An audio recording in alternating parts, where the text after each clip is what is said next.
யார் இந்த Cleopatra? Cleopatra என்றவுடன் அவர் ஒரு பேரழகி, கழுதை பாலில் குளித்து தன் அழகை மேம்படுத்தி கொண்டவர் என்பன போன்ற கதைகள் தான் நமக்கு நினைவுக்கு வருகிறது. கிளியோபட்ரா தொடர்பான ஹாலிவுட் திரைப்படங்களும் அவரை ஒரு செக்ஸ் சிம்பலாகத்தான் நமக்கு அறிமுகப்படுத்துகின்றன. ஆனால் உண்மையில் கிளியோபட்ரா ஒரு பன்முகத்தன்மையும் நுண்ணறிவாற்றலும் மேதமையும் கொண்ட பன்மொழி வித்தகர், ஆய்வாளர், மருத்துவர் என்று சொன்னால் நம்ப முடிகிறதா? கிளியோபட்ரா தனது 17வது வயதில் அரசியாக முடிசூட்டிக் கொண்டார். அவரால் 9 மொழிகளில் எழுத, படிக்க, பேச முடியும்.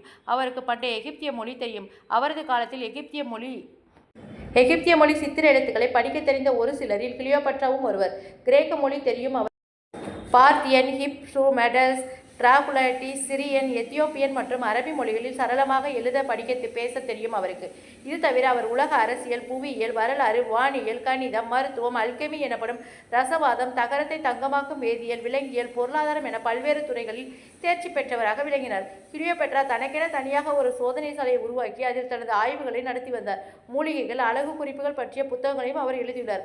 அவரது புத்தகங்கள் புகழ்பெற்ற அலெக்சாண்டிரியா நூலகத்தில் வைக்கப்பட்டிருந்தன.